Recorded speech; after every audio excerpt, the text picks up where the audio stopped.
Hola, hola, muy buen día a todos.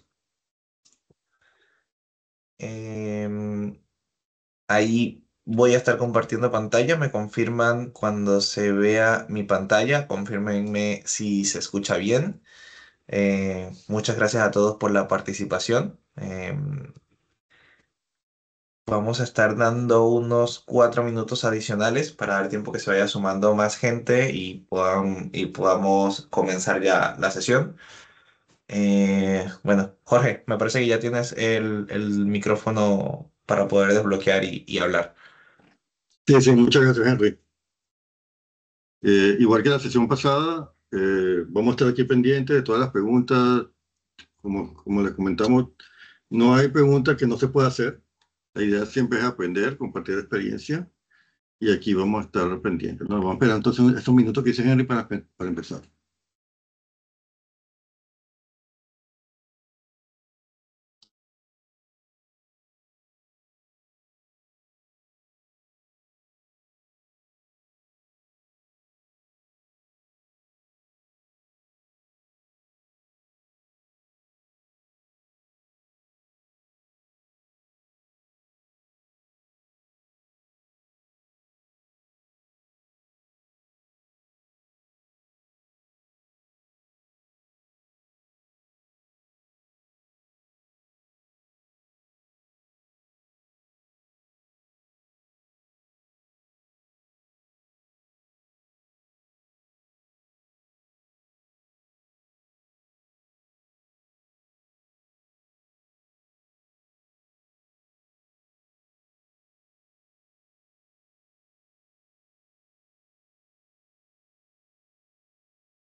Buen día a todos. Muchas gracias por conectarse a la sesión.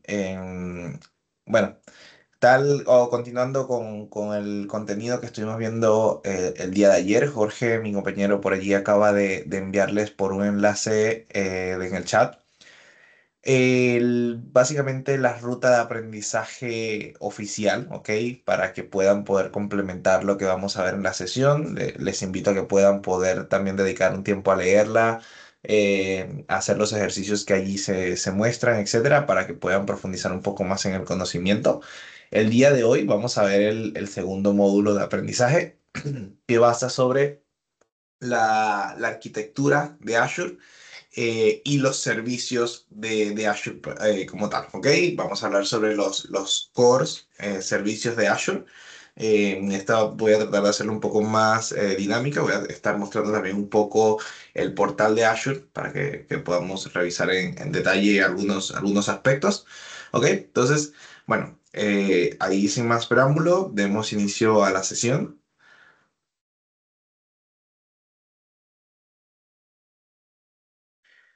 Entonces, ¿qué vamos a ver, qué vamos a ver durante este módulo o esta ruta per se? Vamos a ver un poco sobre los componentes de arquitectura que tiene Azure como infraestructura, ¿ok? Vamos a ver cómo está o cuáles son las planificaciones que nosotros podemos hacer para poder llevar a cabo una implementación, ¿ok? Vamos a entender un poco cuáles son los servicios de cómputo y de networking, vamos a ver los servicios de storage y vamos a ver cómo funciona el sistema de identidad, acceso y seguridad en cierto sentido. ¿Ok? Entonces, partamos por el modelo de Microsoft, ¿ok? O el modelo de Azure, en cómo nosotros podemos llegar a acceder a una cuenta. O vamos a ver lo que es un Azure account, ¿ok? Por lo menos acá. Cuando nosotros hablamos de Azure Account, básicamente hablamos de poder entrar al portal de Azure. De hecho, la ruta es directamente portal.azure.com. Si entramos a eso, ya podemos crear. Nosotros tenemos la posibilidad de poder entrar con cuentas personales y también tenemos la posibilidad de entrar con cuentas corporativas, ¿ok? En cierto modo para el mundo empresarial, para el mundo corporativo, yo recomiendo un montón poder acceder a través de una cuenta corporativa, ya que esto va a crear o va a generar algo que se conoce como un Microsoft Entra ID Tenant, ¿ok? Que es un dominio o es básicamente un bosque de usuarios, es lo que antes se llamaba o lo que se conoce también como un Active Directory, pero este es un servicio nube, ¿ok? Es básicamente un Active Directory en modelo de software como servicio, el cual a mí me va a permitir poder crear usuarios, contraseñas, generar roles, ¿ok? Y asignar permisos. Eso de entrada. Entonces, podemos partir de que Azure, cuando nosotros comenzamos, tenemos un tier gratuito, ¿ok? Cuando nosotros accedemos a Azure con tarjeta de crédito, tenemos un tier gratuito al cual nosotros podemos acceder a ciertos recursos con un monto de $200 durante el primer mes, ¿ok? Y después de esos $200 hay un tier gratuito de distintos servicios. Por ejemplo, tenemos, si no me equivoco, son 730 minutos, 730 horas de una serie de máquinas en particular. Tenemos 5 gigas de almacenamiento como tal. Entonces hay app services en modalidad gratuita, hay bases de datos en modalidad gratuita, ¿ok? Entonces eso lo van a poder revisar en detalle. También para los que quizás pertenecen o todavía están en proceso de estudio o están en alguna maestría, etcétera, cuando los centros de estudio les suministran alguna cuenta de estudiante, alguna cuenta de Microsoft 365 educacional, ¿ok? Llámese universidades, colegios, capaz sus hijos tienen también estas cuentas de estudiantes, ¿ok? Estas cuentas les dan acceso a una suscripción de estudiante, la cual les entrega unos créditos todos los meses para poder armar laboratorios, etcétera, ¿ok? Otra forma de acceder a los servicios de Azure, sobre todo en estos procesos de aprendizaje, tiene que ver con el Microsoft Learn Sandbox, ¿ok? Que es básicamente un entorno administrado, un entorno de sandbox que se genera dentro de la misma ruta de aprendizaje. De hecho, déjenme ver si les puedo mostrar algo acá un poco en detalle. Por ejemplo, si yo me voy al AZ900 acá que mandó Jorge, vamos a ir directamente al enlace que envió Jorge.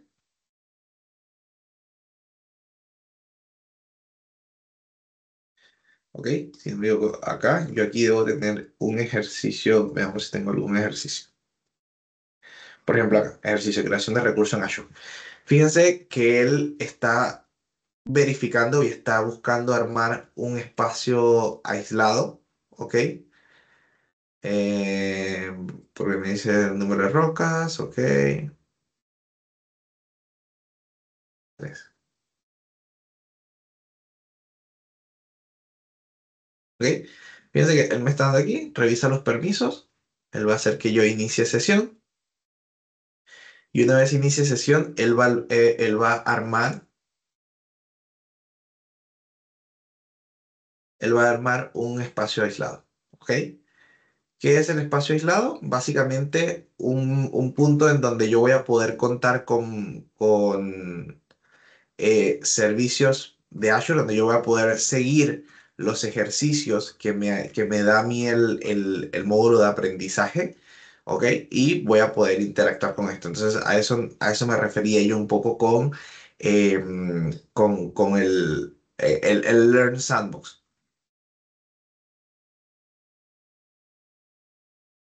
Vamos a esperar un momentito a que cargue.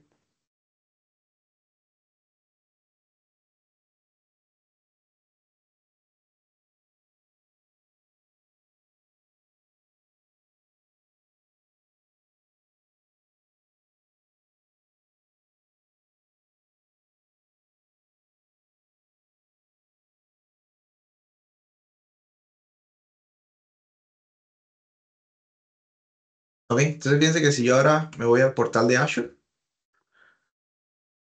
¿sí? Ven,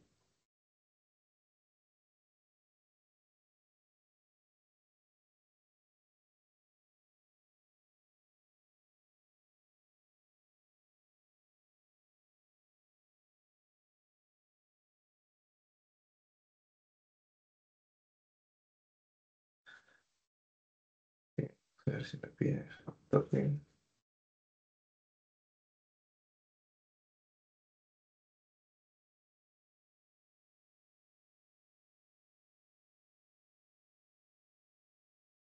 Parece que hay un tema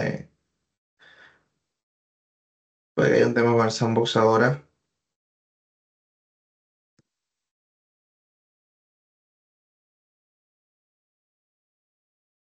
Cosas que suceden cuando uno hace las cosas en vivo. No, lo revisamos luego. Pero bueno, básicamente por acá, eso tiene que ver un poco porque por la política de seguridad que tengo asignada a mi cuenta. Pero bueno, básicamente yo al poder ingresar o poder acceder, bueno, de hecho aquí me dejo. Ok, fíjense que yo estoy dentro de un tenant, que es lo que les comentaba. Este es el Microsoft Learn Sandbox, ok, que es lo que les había dicho antes. Y estas son las cuentas de Microsoft. Bueno, esa ya no tengo acceso, obviamente, pero yo aquí yo voy a poder seguir los ejercicios que me deja la ruta de aprendizaje. Por ejemplo, en este caso es crear una máquina virtual, irme a Virtual Machines, por ejemplo, ok, poder crear. Entonces eso me va a poder tener un poco de experiencia práctica, lo cual les recomiendo que puedan llevar a cabo, ok, como para que lo entiendan o lo vean desde otra perspectiva. Ahora bien, son las formas como que de las que nosotros podemos acceder al portal de Azure. Más adelante vamos a profundizar un poquito más en el portal, pero bueno, por ahora va a ser suficiente. ¿Ok? Bueno, por lo menos acá nos dice cómo creamos una cuenta de Azure. Bueno, como les comentaba, para nosotros crear una cuenta de Azure, ¿verdad? Podemos irnos directamente a azure.com y aquí nosotros vamos a poder acceder a una cuenta. ¿Ok? Fíjense que por lo menos si yo entro aquí Get Started with Azure, veamos, y aquí dice el Try Azure for Free, me va a pedir que yo inicie sesión. ¿Ok? Bueno, ahora de hecho me reconoció que tengo una cuenta, pero aquí me va a pedir que inicie sesión. No sé si puedes quizás hacerlo como incógnito.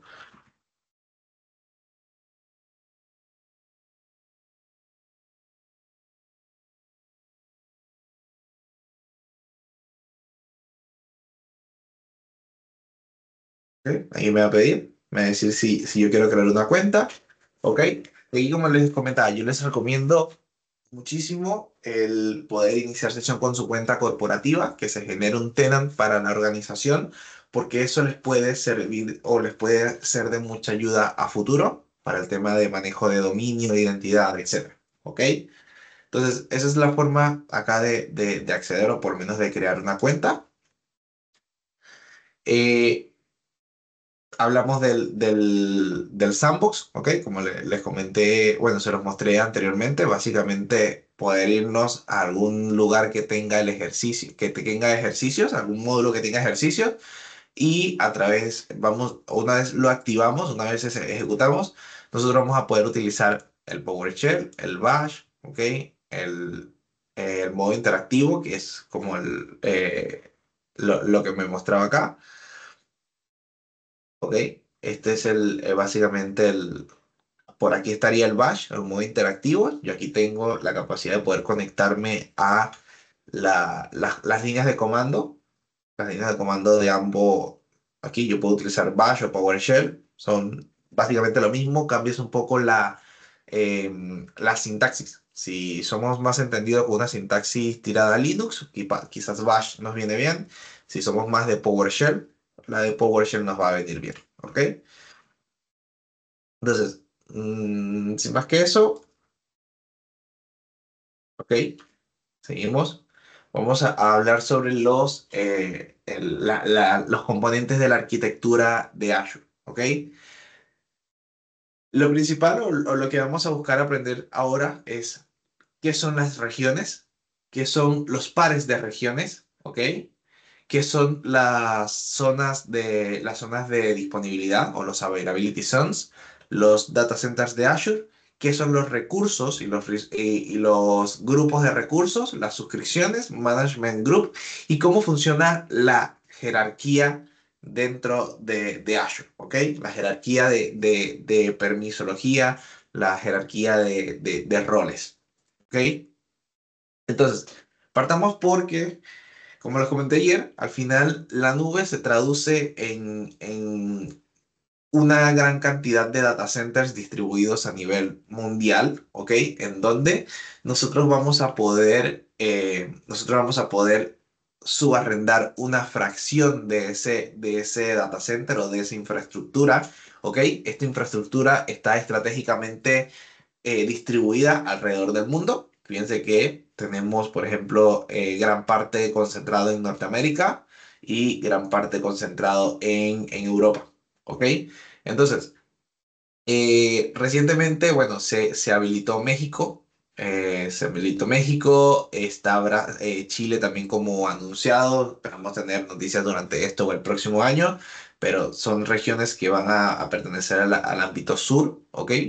Bueno, ahí Jorge acaba de compartir un link interesante que les va a permitir explorar dónde están las regiones actualmente y poder hacer un recorrido virtual por las instalaciones de estos data centers para que puedan ver cómo están distribuidos. ¿Ok? Entonces, la intención de cada región es que pueda tener por lo menos uno o más data centers en una proximidad cercana. ¿Ok? Una proximidad cercana, pero no tan cercana como para que pueda sufrir alguna especie de caída regional, por así decirlo. De hecho, si no me equivoco, Jorge, la distancia que existe entre data centers dentro de una misma región es de por lo menos 500 kilómetros. Es lo que entiendo.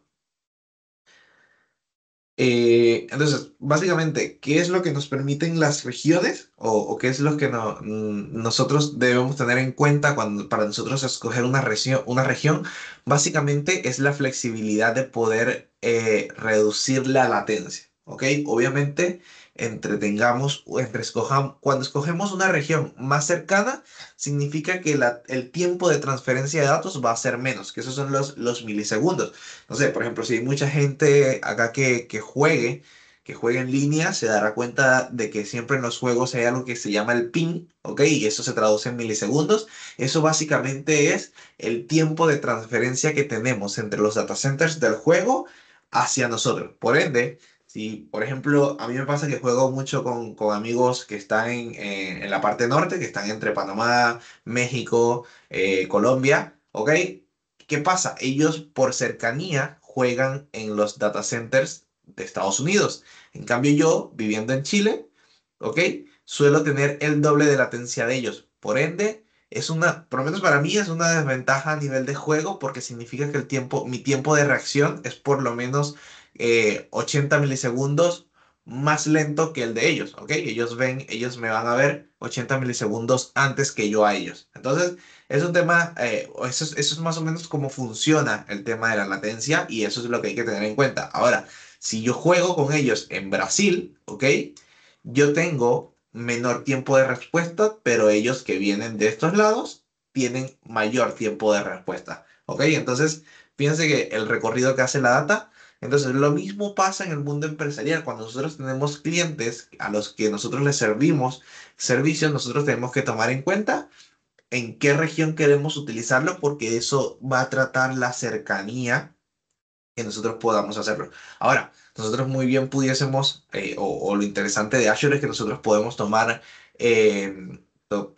estrategias para poder armar una arquitectura distribuida en múltiples regiones para poder servir a quien mejor convenga, ¿ok? Y ante esto, simplemente poder optimizar. Ahora, todo esto depende ciertamente de cuánto quiero yo pagar, ¿ok? Algo interesante que tienen las regiones en particular es que suelen influir en el precio de los servicios. Por ejemplo, el sur de Brasil, ¿ok? Por tema, cada región es como independiente, cada región tiene sus temas económicos que corresponden a cada país, por así decirlo, tema de impuestos, tema de tasas, etcétera. Ok, entonces por lo menos Brasil, en comparación a las regiones de Estados Unidos, es al menos un 30% más caro. ¿Ok? Entonces, aquí entra algo a tomar en cuenta y a poder conversarlo con clientes cuando nosotros definimos en dónde va a ir una arquitectura o en dónde se va a desplegar servicios. Es si el servicio o el negocio del cliente es un crítico a nivel de latencia, ok, saber si el cliente está dispuesto a pagar ese 30% adicional por tener una mejor latencia o si ciertamente realmente es un sitio o una aplicación, una plataforma que sirve en los tiempos que sirve y ya, y capaz podemos ahorrarnos ese 30% utilizando capacidades de Estados Unidos, ¿ok? Que es como la segunda opción en modelo costo-beneficio, ¿ok? Entonces, cada región cumple o tiene toda una normativa de cumplimiento de residencia de datos, etcétera. Es decir, algo que mencionaba yo ayer también, cada región me asegura de que mi data está protegida, de que mi data no va a ser accedida por cualquier persona, ni siquiera por el fabricante, ¿ok? La data que yo almaceno en cada uno de estos data centers me pertenece a mí, por ende, solo yo tengo acceso a ella, ¿ok? Entonces, dentro de las regiones, como lo comenté anteriormente, suele haber más de un data center, ¿ok? No en todas las regiones, pero sí en la mayoría suele haber más de un data center cercano, por lo menos a una distancia de 500 kilómetros, con un enlace directo para que pueda tener una conexión directa entre ellos, ¿ok? Y eso, ¿qué es lo que a mí me permite? Principalmente poder pensar en una capacidad capaz de alta disponibilidad, ¿ok? Entonces, tenemos dentro de una región, por ejemplo, tenemos Availability Zones, tenemos la zona uno, la zona 2 y la zona 3, que son zonas de disponibilidad, y dentro de estos tenemos un Fault Domain. ¿Qué quiere decir esto? Los Fault Domain son básicamente de que el nivel más básico de disponibilidad dentro de Azure, ¿ok? Cuando yo no quiero redundancia de infraestructura, por así decirlo, Microsoft automáticamente me da tres copias dentro del mismo data center, ¿ok? Entonces, siempre que nosotros levantemos un servicio de Azure, por más bajo que sea, siempre me va a dar tres copias dentro del mismo data center. ¿Por qué? Porque esto a mí me permite de que si Microsoft hace las actualizaciones por fault domain, ¿ok? Entonces, Si la actualización afecta a la unidad 1 y 2, ¿ok? Yo tengo la unidad 0 respondiendo mi información. Entonces eso me permite de que no haya, no haya posibilidad de, o no hay, bueno, siempre existe posibilidad, pero no, es que básicamente mi aplicación no se venga abajo o mis servicios no se vengan abajo porque Microsoft esté haciendo una actualización dentro de un data center, ¿ok? Entonces, por acá tengo una duda interesante que si es que por nuestro programa de CSP, ¿ok? Nosotros como distribuidor representamos ese programa. Se pueden crear tenants sin necesidad de aplicar una tarjeta de crédito y que sean facturados. ¿Ok? Sí, es posible. Eh, es posible crear es posible crear un tenant a través nuestro y aprovisionar una suscripción. Ahora, con respecto a los ambientes de prueba, hay que entender que se necesita porque por lo general todo lo que nosotros vayamos a aprovisionar se va a facturar desde el día uno, ¿ok? No, no existe, por ejemplo, el crédito de $200, al menos no por defecto. Muchas veces nosotros por campañas en distintos países lo ofrecemos los primeros meses, así que es cuestión de contactar con el comercial de cada país para que lo podamos revisar si hay campaña activa sobre eso. De otra forma, ambientes de prueba se pueden gestionar a través nuestro directamente con la marca, un poco más de escenarios más robustos para hacer pruebas de concepto o demos, etcétera. Podemos ver si la marca nos aprueba créditos para llevar a cabo esto. ¿Ok? Pero bueno, volviendo un poco al tema. ¿Ok? La intención de las zonas de disponibilidad es básicamente hacer una separación física de los data centers dentro de la misma región, porque esto va a permitir que cada data center sea completamente independiente del otro, ¿ok? Y nos va o sea, todo esto va a estar conectado a través de una red privada interna de ellos, ¿ok? Va a ser una red directa. Ahora, ¿qué pasa con esto? Esto me permite, o es mi primera manera de yo poder aplicar una especie de alta disponibilidad, ¿ok? Por ejemplo, aquí les doy les ayudo con algo que vimos ayer, lo que era la infraestructura como servicio y la plataforma como servicio. Cuando yo creo infraestructura como servicio, que es máquinas virtuales, ¿ok? Yo tengo la posibilidad de poder crear dos máquinas en dos zonas diferentes, ¿ok? Y que se balancee el tráfico dependiendo de la disponibilidad de uno u otro. Y eso me lo va a dejar, o sea, eso está dentro del ámbito de la zona de disponibilidad, ¿ok? Ahora, las plataformas como servicio, por ejemplo, yo aquí en lo que les comentaba ayer, yo aquí en infraestructura, yo suelo tener más control de todo lo que tiene que ver con la virtualización, etcétera, y el cómputo. Entonces, yo en infraestructura como servicio, vamos a verlo un poquito más en el portal de Azure, aquí aunque no lo tomen tanto. Ahora, por ejemplo, si yo me voy a una máquina virtual y yo levanto una máquina virtual, ¿ok? Con máquina virtual yo tengo es infraestructura como servicio. Fíjate que él me pregunta availability options, ¿ok? Y yo puedo decirle availability zones, ¿ok?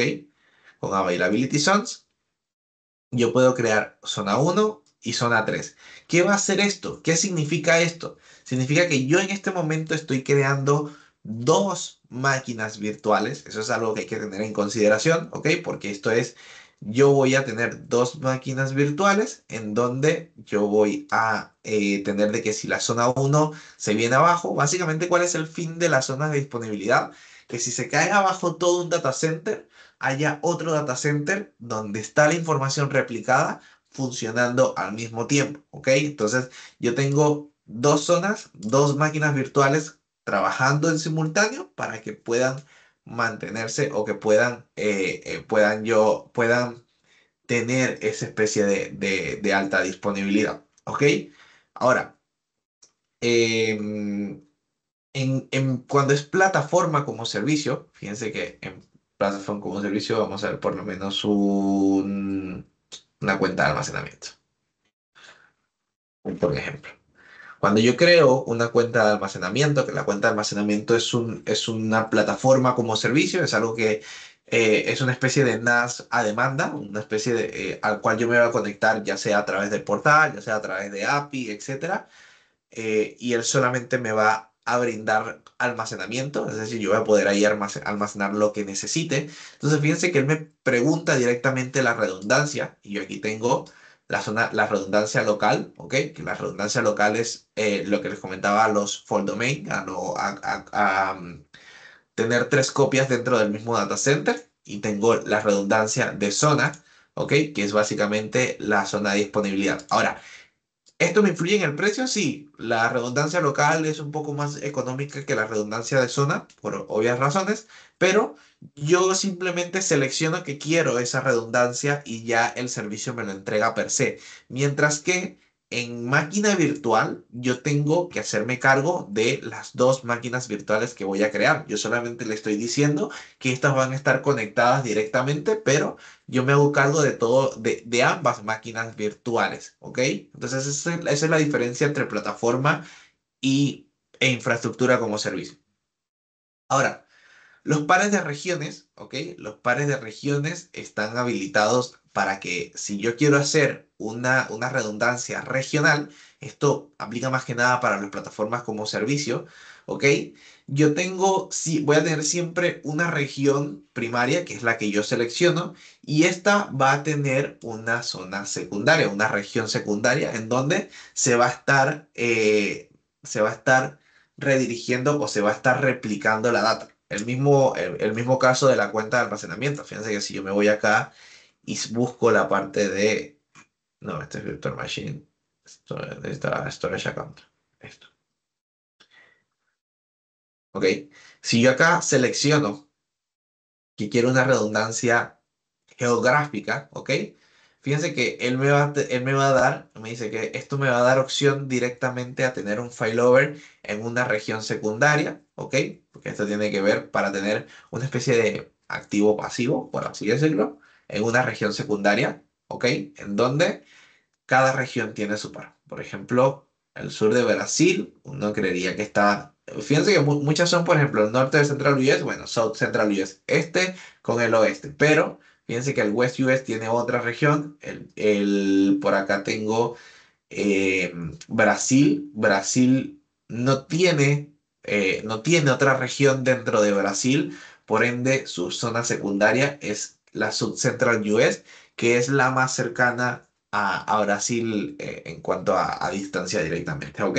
Entonces, esto básicamente me interesa a mí saberlo, ¿ok? Porque es, tiene que ver mucho con tema de residencia de datos. Por ejemplo, un cliente que tengamos en Brasil que no pueda sacar sus datos, por ejemplo, capaz de Brasil o capaz de Latinoamérica, no le serviría mucho una replicación geográfica porque su región par sería el South Central US, que pertenece a otra región quizás. Entonces, esas son cosas que hay que tener en consideración. ¿Ok? Em, Azure cuenta también con algunas regiones que pertenecen para brindar servicios a gobierno, ¿ok?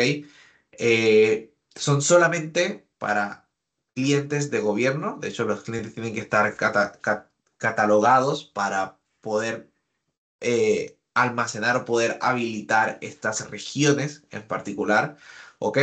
Entonces son instancias separadas, no están accesibles para cualquier persona, pero existen. Por ejemplo, Estados Unidos tiene, Alemania tiene, China tiene, no recuerdo qué otro país tiene, no me acuerdo si creo que Australia también tiene. Entonces, esos son para los que les interesa brindar servicios de ese tipo en esos países. Bueno, existen regiones específicas para gobiernos. ¿Ok? Bueno, acá está lo que comentaba. Lo que comentaba esto de la región soberana de China.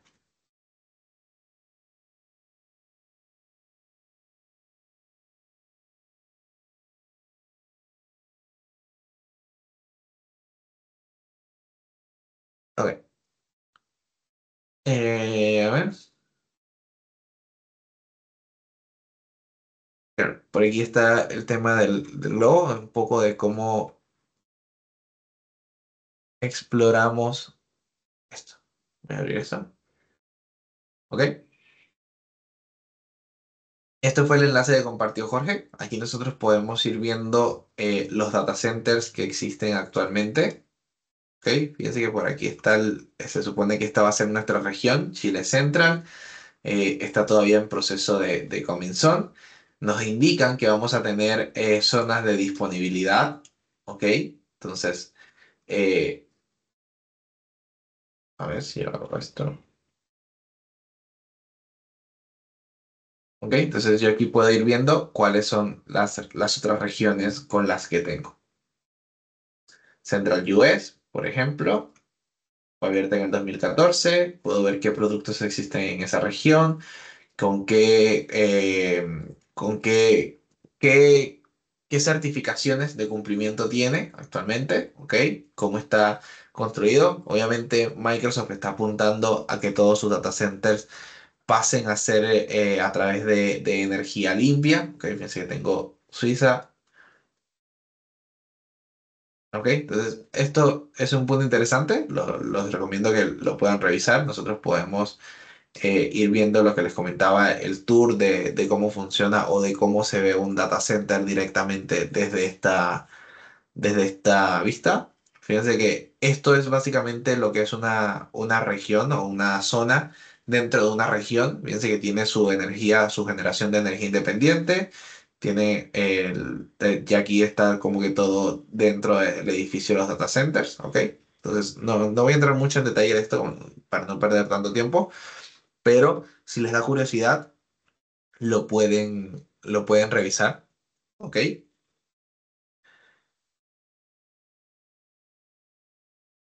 Entonces, ya entrando un poquito más en materia práctica, podemos comenzar a hablar de lo que son los recursos de Azure, ¿ok?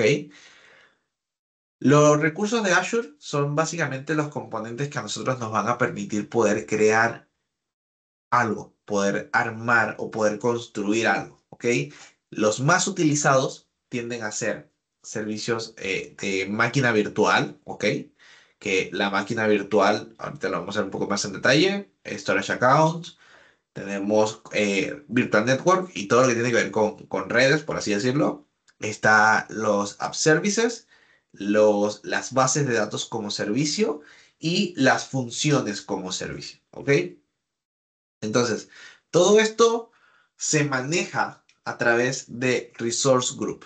¿Qué es un Resource Group, un grupo de recursos? Básicamente es una agrupación lógica.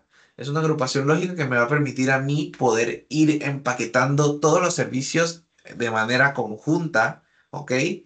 Para yo poder tener una mejor organización, ¿ok?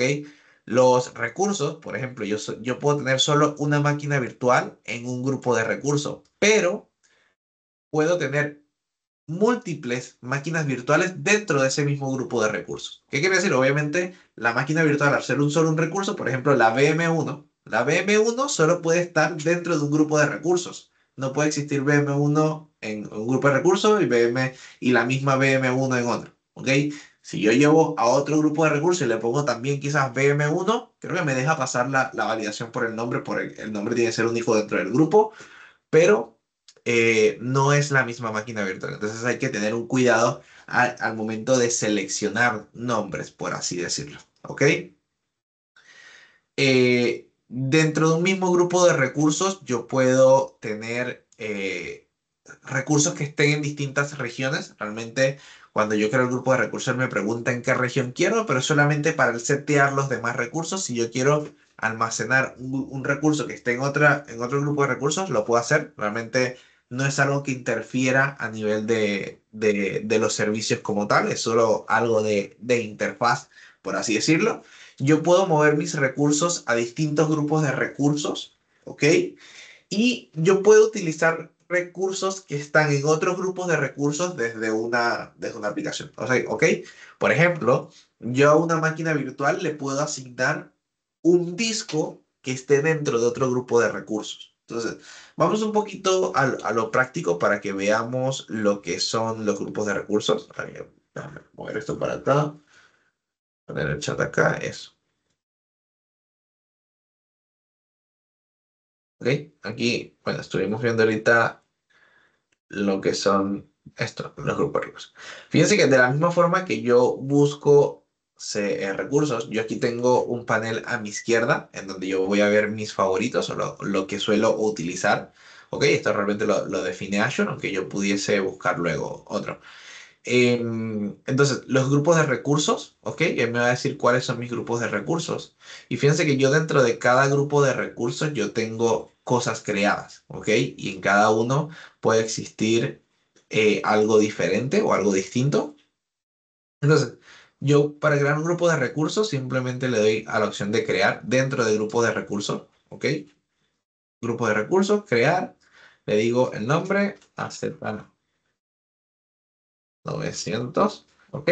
Le digo en qué región quiero que vayan los detalles de este curso. Esto va a ser realmente metadata, no hay mucho que se almacene más que esto, pero sí me va a servir para que lo que yo genere dentro tome la región por defecto que tiene el resource par. Yo después se lo puedo cambiar manualmente, pero por lo menos para que la primera opción que me genere sea la opción que tiene el grupo de recursos, ¿ok? Entonces yo puedo darle revisar y crear, lo creo, ¿ok? Entonces esto me va a servir y yo lo hago mucho, yo suelo crear los grupos de recursos primero, ¿ok?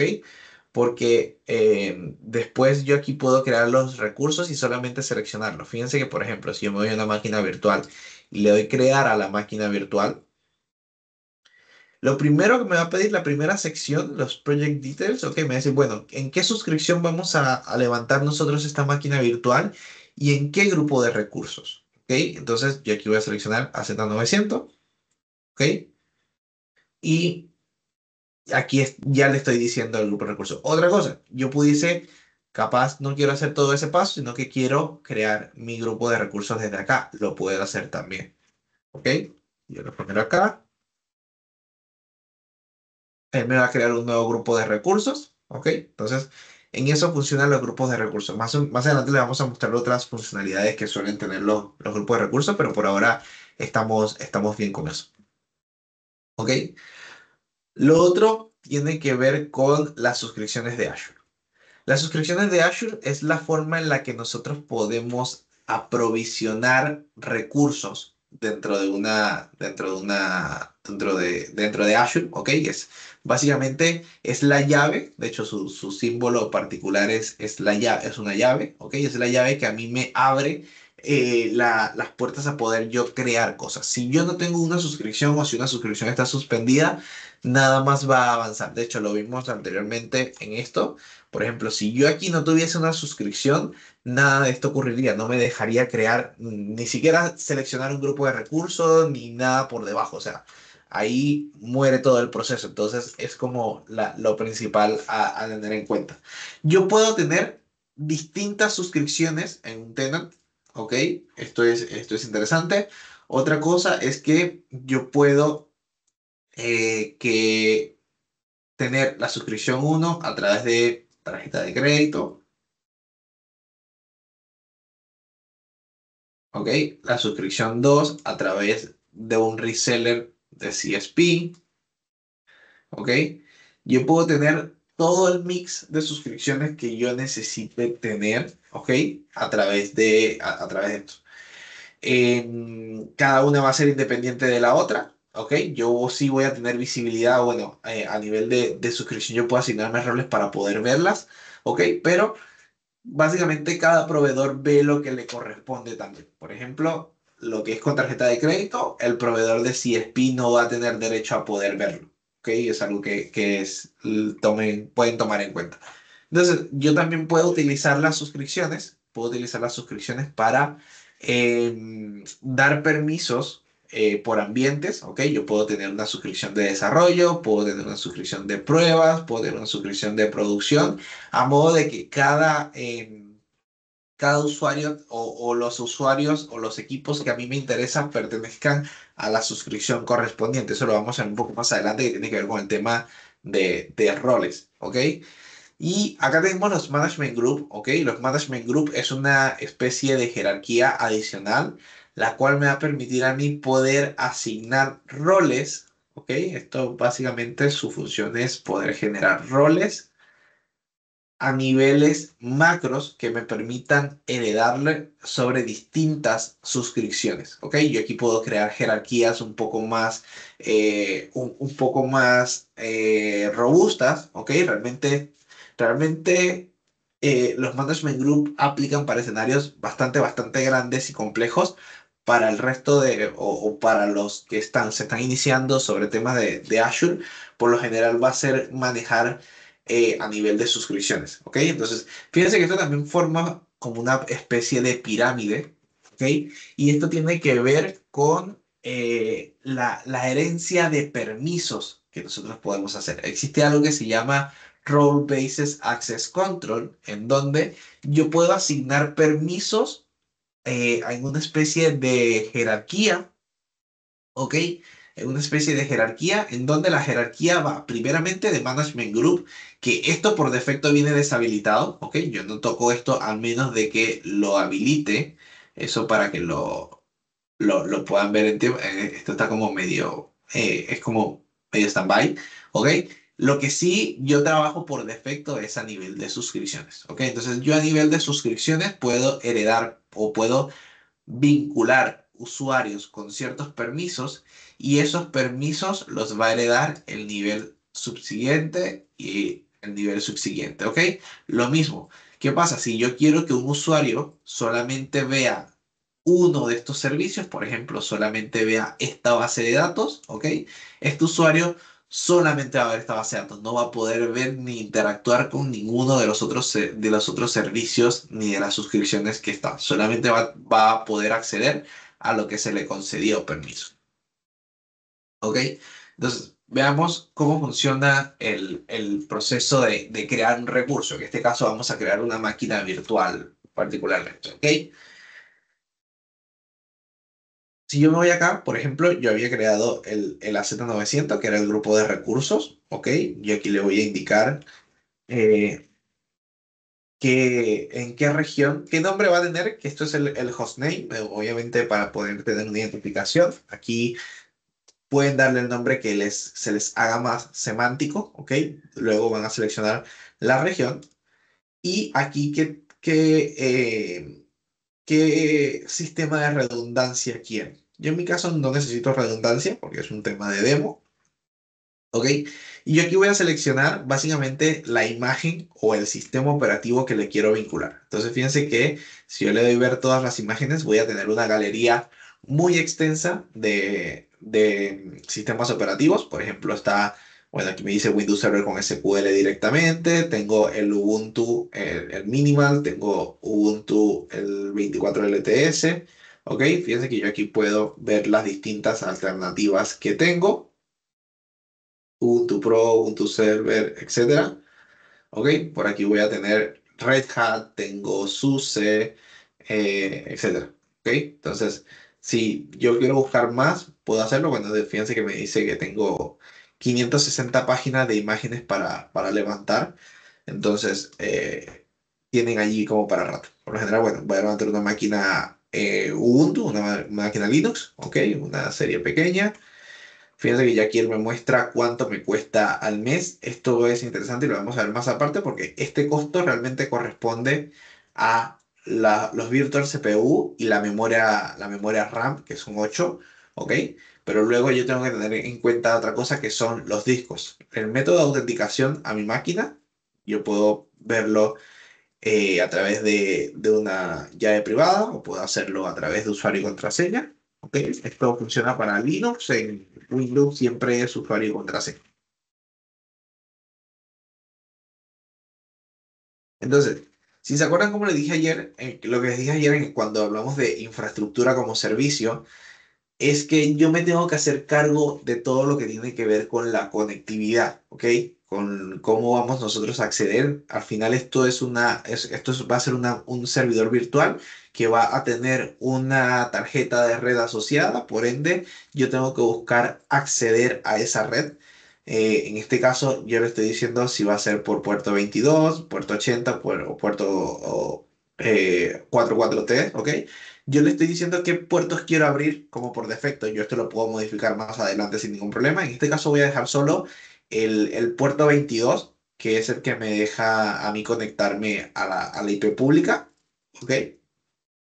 Entonces, lo que les comentaba antes es que el precio que me muestra la primera sección, por lo general hace referencia al costo de la primera sección. Yo aquí tengo que añadir los discos. Él por defecto me dice que me va a levantar uno de 30 gigas, entonces yo es algo que tengo que tener en cuenta para la consideración del costo, ¿ok? Por ejemplo, si va a ser premium, si va a ser estándar, si va a ser SSD o HDD, yo lo puedo ver, todo esto influye en el costo. Por ejemplo, un disco de 64 gigas obviamente es más caro que uno de 30 y uno premium SSD es más caro que un estándar SSD. Entonces esto tiene su modelo de costo también independiente. Si yo agrego otros discos adicionales, ¿ok? También van a tener su costo independiente, ¿ok? Lo otro que tiene que ver es la red.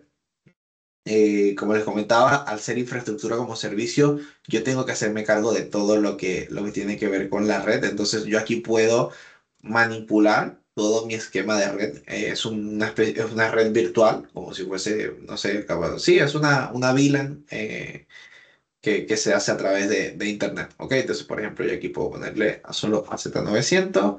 Le voy a indicar que el address range es de máscara de 16 y le creo una subnet. ¿Ok? Aquí la subnet yo le puedo generar Z900. ¿Ok? Y que va a ser máscara 24. Yo aquí pudiese crear mis otros segmentos de redes, etcétera. Pero bueno, con esto va a estar bien. Y si me está creando, ¿ok? Ya estos tienen que ver un poco con cosas más avanzadas. Por ejemplo, si yo quiero programar esta máquina que se autoapague o que se respalde o cómo quiero que sean los updates, etcétera. ¿Ok? Si quiero aplicar otras cosas de monitoreo, para que me anuncie, si quiero correr scriptings propios, ¿ok? Yo aquí pudiese poner un script de arranque quizás, lo puedo hacer. Entonces, en este caso... No necesito más, necesito solamente darle crear.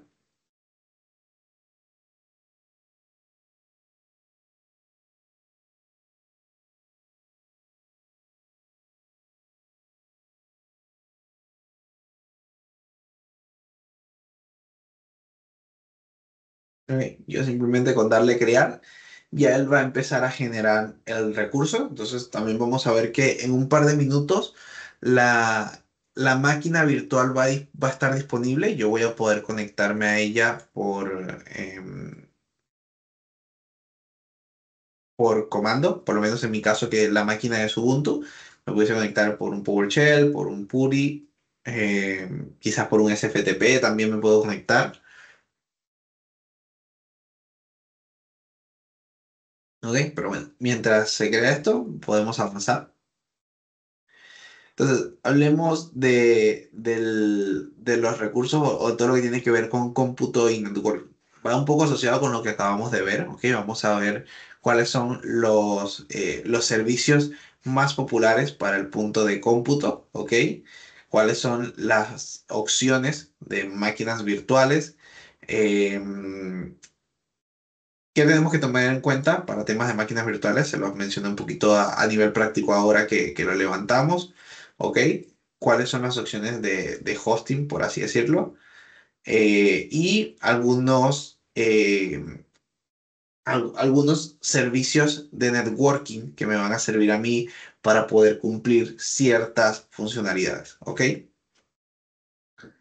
Por ejemplo, cuando hablamos de cómputo, ¿ok? Lo más común es que nosotros podamos o podamos interactuar con máquinas virtuales, ¿ok? Con app services, como el nombre, Container Instance, Kubernetes Services y Azure Virtual Desktop, ¿ok? Entonces, vamos a ir cumpliendo o vamos a ir revisando cada uno para ver qué significa.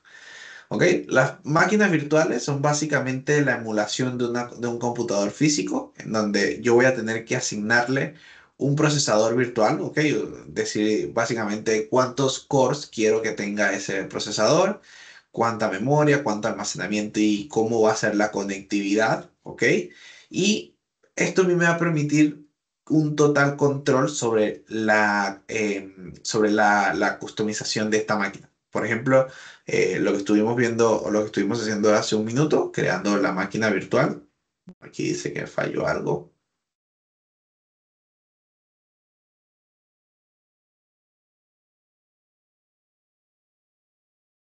Dice que hubo algo que falló, pero aquí me dice que me la creó, pero está en estado fallido. Bueno, cosas que pueden pasar. Vamos a limpiarlo para que en el ejercicio siguiente lo hagamos de cero.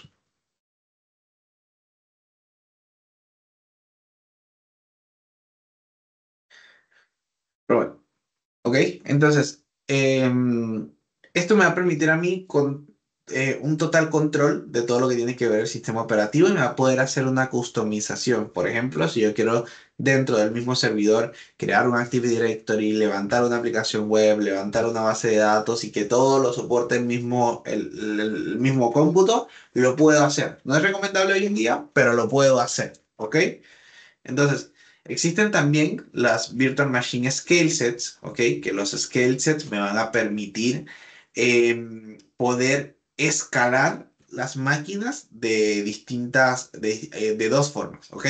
Uno, poder yo tenerlos dentro de un grupo de balanceo en donde yo pueda ir añadiendo máquinas al mismo grupo para poder ofrecer una alta disponibilidad, ¿ok? Yo puedo ofrecer máquinas que estén en distintas regiones para darle dentro del mismo scale set para distribuir el tráfico, ¿ok? O yo puedo utilizarlo para hacerla una especie de container, en la cual yo pueda multiplicar dependiendo de la demanda que tenga, ¿ok? Esto es interesante porque es un recurso delicado de entender, ¿ok? Porque para yo poder suplir esto, tiene que mi arquitectura soportar también esta distribución o esta multiplicación de instancias. ¿Qué quiere decir esto? Por ejemplo, una base de datos, mantenerlo dentro de un Virtual Machine Scale Set no es tan conveniente porque la base de datos suele necesitar de una consistencia de datos. Entonces, si yo multiplico, ¿ok? Si yo multiplico las máquinas virtuales para mantener demanda, ¿qué va a pasar? Que el balanceador me va a tirar registros hacia cualquier máquina virtual que después yo no voy a poder o no voy a tener cómo unificar, ¿ok?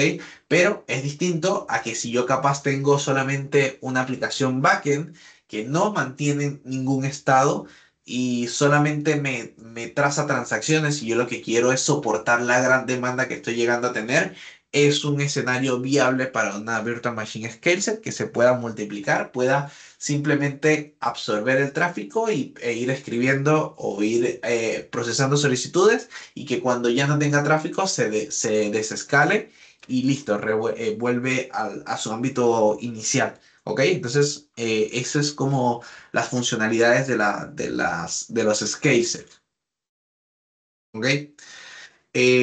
Bueno, aquí está un poco como lo que hablamos anteriormente, de que era de los fault domain, como más o menos cómo se ven dentro de un servidor físico o dentro de un data center físico, ¿ok? Que es la intención de que nosotros podamos coordinar o podamos hacer una distribución dentro del mismo data center, que si se fijan acá, cuando yo creé una máquina virtual, por ejemplo, aquí en Virtual Machine.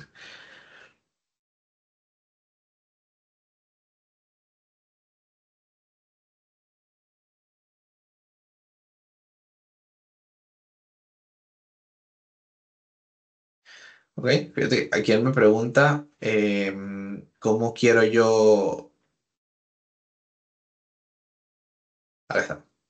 Yo puedo hacer el availability set. Entonces fíjense que esto no me pide a mí, no me pide nada más que crear un availability set y decirle cuántos full domain quiero yo y cuántos update domains quiero yo. ¿Ok? Eso es lo que me mostraba un poco la gráfica. ¿Ok? Entonces, bueno, esto es a nivel de management es un poquito más avanzado, así que no lo voy a crear ahora. Voy a crear solamente la máquina virtual por SSH, ya esto casi todo lo vimos.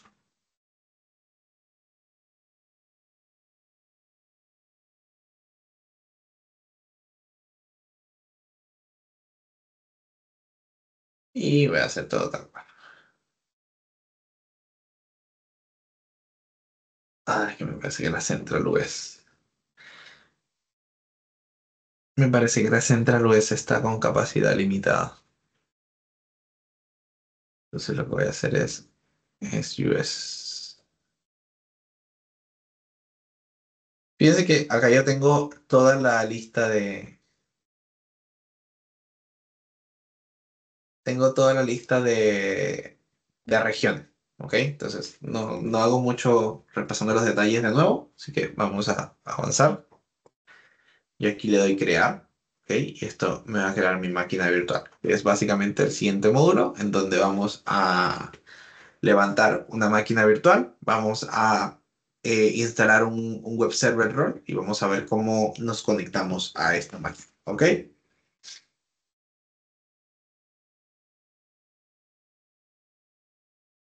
Entonces, algo interesante que hay que tener en cuenta con las máquinas virtuales, que me pasa mucho, por ejemplo, de que los usuarios siempre que se crean máquinas virtuales, algo hay que prestarle atención al deployment y es que la máquina virtual viene en conjunto de otros componentes, ¿ok? Por ejemplo, se me creó una IP pública, ¿ok? La IP pública es opcional, ¿ok? Vuelve a fallar,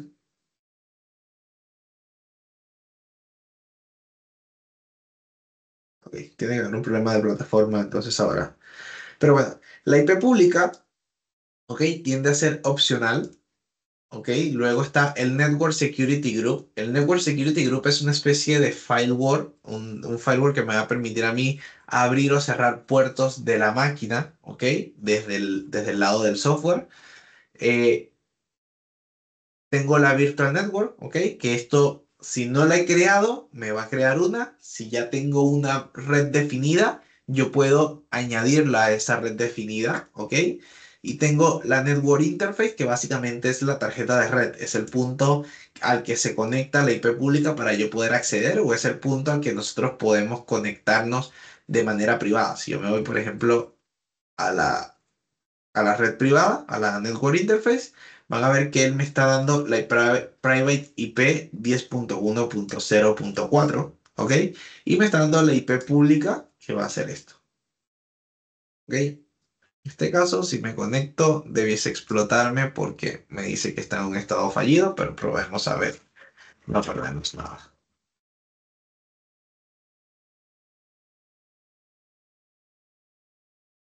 Sí, no conecta porque está en estado fallido. Aquí tengo que ver.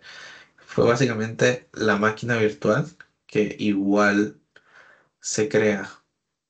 Entonces tiene que haber un tema de,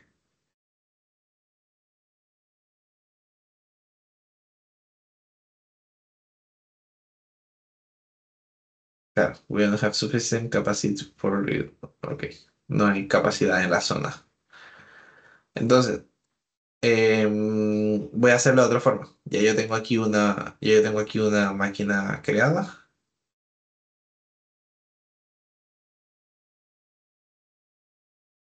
una máquina creada y corriendo, a la cual yo me puedo conectar.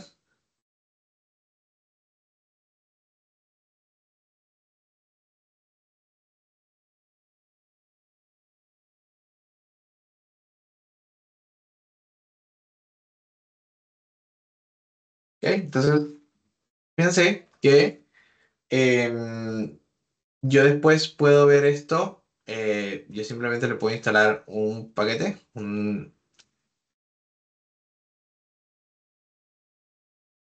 ok. Aquí me dice que, bueno, que ya está instalado, por eso no me la instaló. Pero si yo esto después voy y abro acá, ¿ok?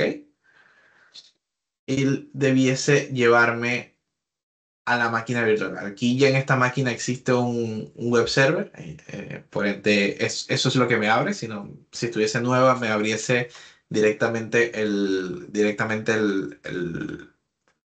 inicio de Apache o del web server, ¿ok? Entonces, Azure Virtual Desktop. Azure Virtual Desktop viene a combinar lo que son las máquinas virtuales, lo mismo que acabamos de ver, ¿ok? Pero nos agrega una capa adicional de administración que tiene que ver con la virtualización de escritorios, ¿ok? Nos permite a nosotros crear todo un entorno de virtualización, ¿ok? Sin tener que estar armando un gateway server, sin tener que estar armando, o sin tener que nosotros estar monitoreando todo el tema de disco, tener que armar. Es simplemente, básicamente no tengo un costo de administración.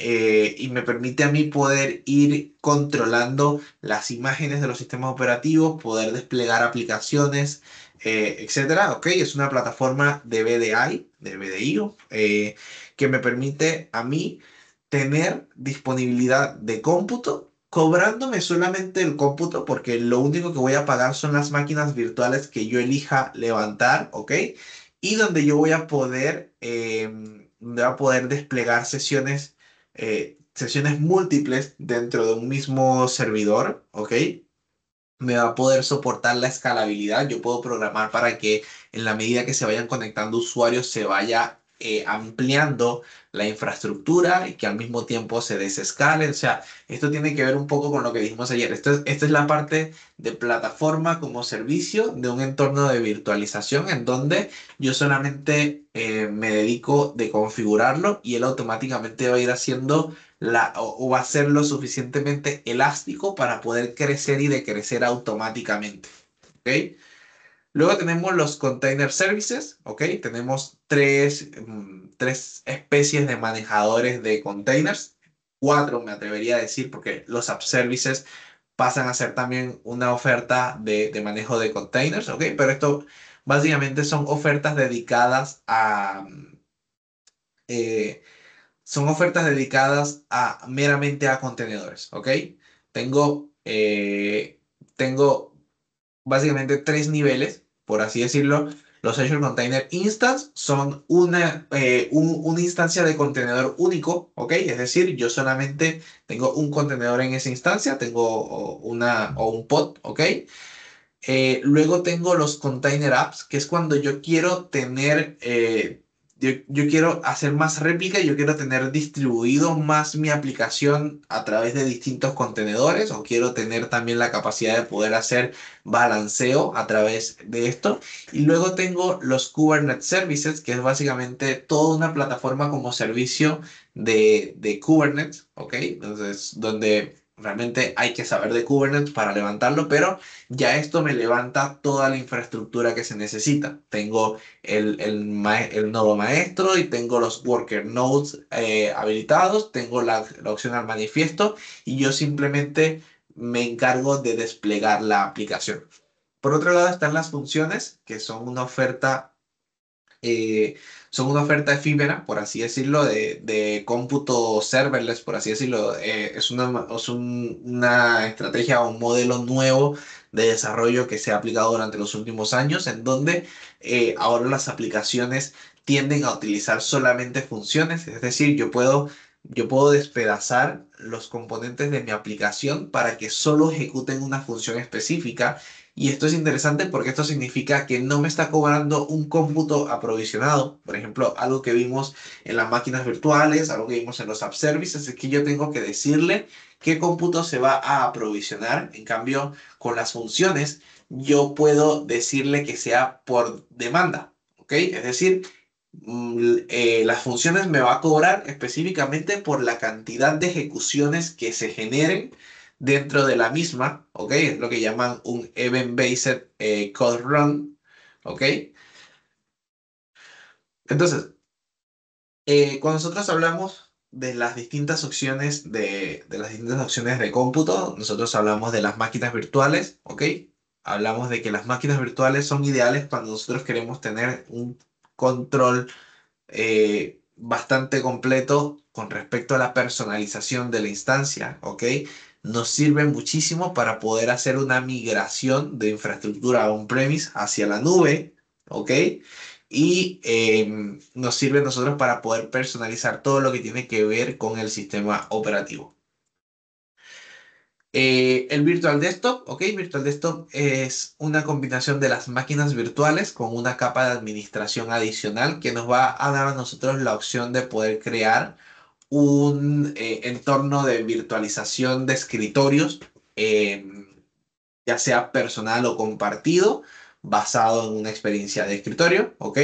Nosotros vamos a poder dedicar a qué aplicaciones los usuarios se van a poder conectar, cuáles son las imágenes que vamos a poder hacer, vamos a poder mantener un entorno de multisesión, vamos a poder hacer la segmentación de perfiles, etcétera, ¿ok? Todo eso lo permite hacer Virtual Desktop.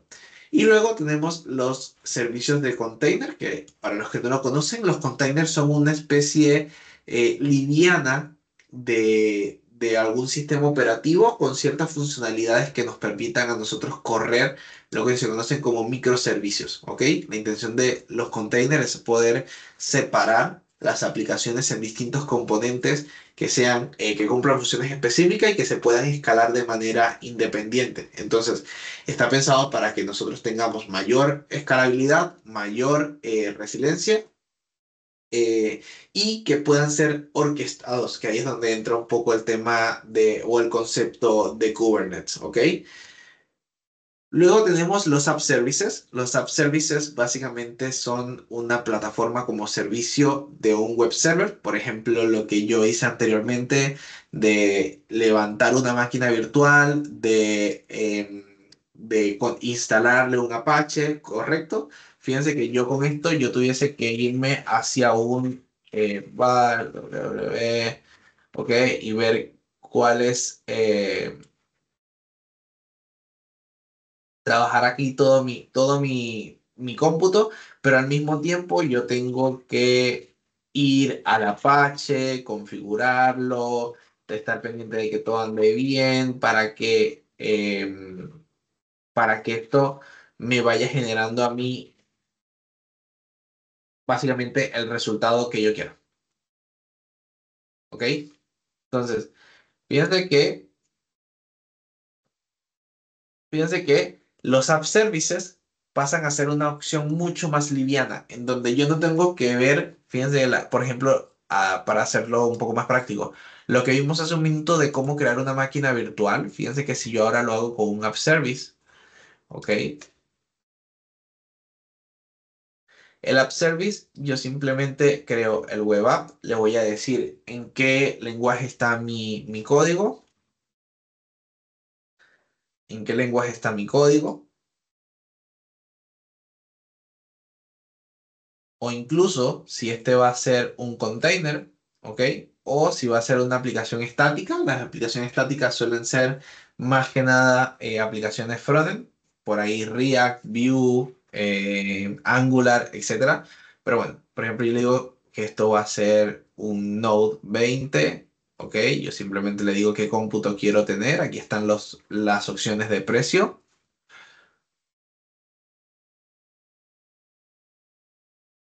Y una vez termine esto, si quiero crear una base de datos por defecto, pero de resto, yo simplemente le doy si quiero conectividad pública, ¿ok? Cómo quiero que sea el deployment, si lo voy a hacer yo por mi cuenta o si lo quiero hacer directamente con GitHub. Tiene la configuración de crear un workflow con GitHub, ¿ok? Yo lo creo, revisar y crear. Y ya con eso yo tengo un web server activo. Yo me puedo conectar por FTP, me puedo conectar por integración continua, etcétera. Y ya con eso yo voy a poder desplegar aplicaciones que puedan trabajar en .NET, NetCore, Node.js, Java, Python o PHP. ¿Ok? Es una opción bastante utilizada, bastante útil para desplegar aplicaciones web, para desplegar APIs, etcétera. Entonces, es uno de los servicios también más utilizados. ¿Ok? Tenemos las redes virtuales, que lo mencioné anteriormente, son básicamente la posibilidad de poder yo crear una especie de virtual network, de VLAN, en donde yo voy a definir espacios de red para que se puedan conectar de manera pública, para que se puedan conectar de manera privada, para poder segmentar en subredes. Y algo interesante que me va a permitir a mí poder hacer interconexiones con otras redes privadas, ¿ok? ¿Qué quiere decir una conexión con redes privadas? Yo puedo, por ejemplo, hacer yo puedo conectar con otra red virtual de Azure, ¿ok? A través de algo que se llama un Peering Connect, que es una conexión directa, o yo puedo establecer conexión con redes on-premise a través de otro servicio que se llama Azure VPN Gateway o cualquier appliance de VPN que yo quiera desplegar dentro de la máquina virtual. Pero es básicamente lo que me va a permitir a mí tener un enrutamiento interno en conjunto a la otra red. ¿Ok? Bueno, aquí me pregunto un poco el tema de los Network Access, que fue más o menos lo que vimos hace un rato con respecto a las máquinas virtuales. Por ejemplo, si yo tengo una máquina virtual, yo voy a poder, después de creada, yo voy a ver los Network Settings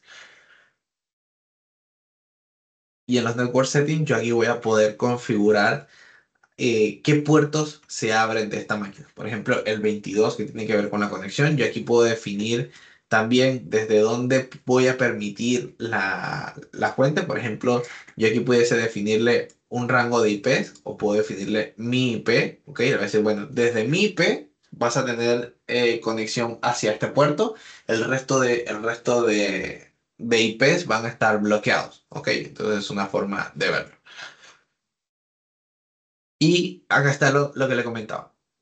El Azure VPN Gateway es básicamente un túnel IPsec que me va a permitir poder conectar con redes que estén en on-premise, que estén en otra nube, etcétera. Ok, yo lo manejo como REST per se. Ok, entonces es un servicio que yo voy a poner enfrente de mi virtual network para yo poder establecer conexiones. Algo interesante que se tiene que tener en cuenta es que los rangos de IP que se van a tener acceso no se pueden pisar. Es decir, yo no puedo tener en ambos sitios el mismo segmento de red. Por ejemplo, si yo aquí pusiese el 10.10, se rompiese contra este porque comparten el mismo segmento de red, por ende no sabría hacia dónde enrutar. Luego, para servicios mucho más grandes o mucho más extensos, existe el Express Route, ¿ok? Que el Express Route es una especie de enlace dedicado que ofrece Microsoft como servicio. Es un túnel directo hacia los data centers de Microsoft, en donde nosotros tenemos que contar, por así decirlo, dentro de nuestra localidad básicamente con un partner Edge que nos llegue o que nos llegue hasta la fibra de Microsoft como tal y a partir de allí tener conexión directa a todos los servicios de Microsoft. ¿Ok? Eso es algo interesante, es algo que poco se ve, pero a nivel muy enterprise es bastante útil. ¿Ok? Por otro lado, están los Azure DNS. Los Azure DNS son la capacidad de yo poder resolver nombres de dominio a través de Internet, ¿ok? Existen los DNS públicos y los DNS privados, en donde yo puedo enrutar tráfico. Este servicio en particular yo siempre lo recomiendo como inicio de los primeros pasos en Azure, porque a mí me permite tener un DNS muy potente a un bajo costo. Por ejemplo, cuando yo compro un dominio, yo suelo comprar un dominio, no sé, pongamos que lo quiero comprar en NickCL, ¿ok? Si yo quiero comprar Nick Chile o en GoDaddy o en HostGator, etcétera. Yo una vez compro el dominio, por lo menos cuando lo compro en Nick, cuando yo compro un dominio en Nick, este solo me da el derecho de uso del dominio. Yo tengo que buscar un web host para poder montar mi dominio y que este pueda resolver, ¿ok? Cuando yo lo compro en GoDaddy, en Namecheap, por lo general ellos me entregan el servicio de web hosting o, bueno, me entregan el servicio de hosting de dominio particularmente, ¿ok? Que es el manejador de registros. Muchos utilizan un cPanel o un Ples para manejar también el dominio, pero bueno, Azure DNS me permite a mí también hacer lo mismo. Es yo crear un dominio, ¿ok? Poder delegarle los name servers hacia mi dominio y luego poder manejar los récords. Entonces, ¿qué es interesante de esto? Básicamente que este es un servicio global, esto es un servicio distribuido entre todos los data centers de Azure, ¿ok? Que ofrece una disponibilidad Creo que es como 99,99999. Creo que son 12 ceros que tiene hacia adelante, ¿ok? De disponibilidad. Por ahí creo que Jorge tiene la mano, quiere aportar algo. Sí, hace bastante tiempo ya está reportado como 100% de disponibilidad. Ahí le dejé Bueno, un link con el artículo. perfecto. Entonces, fíjense que, bueno, al ser un servicio tan distribuido, ¿ok? Yo siento que alcanza el 100% de la disponibilidad. Por ende, básicamente es un servicio muy barato. Estamos hablando de que te cuesta $0,5 la zona con $0,4 cada millón de consultas que recibe. Por ahí no he visto un DNS que pase de los $4 o $5 de precio. ¿Ok? Entonces, me permite a mí tener mi dominio, que es hoy en día mi presencia digital, disponible siempre. ¿Ok?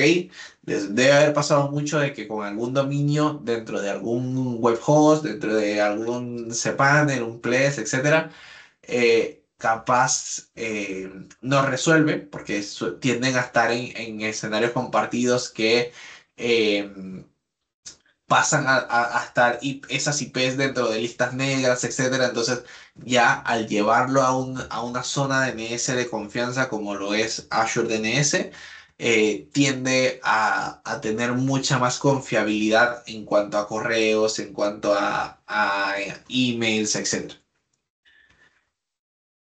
¿Ok? Vamos a hablar ahora un poco por el tema de las cuentas de almacenamiento. ¿Ok?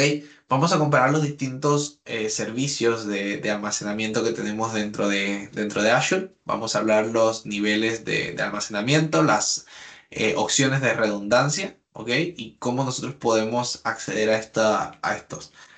Lo primero que nosotros vamos a hablar es que todo se basa en una cuenta de almacenamiento, un storage account, ¿ok? Un storage account es básicamente un endpoint al cual yo le tengo que dar un nombre único a nivel global, ¿ok?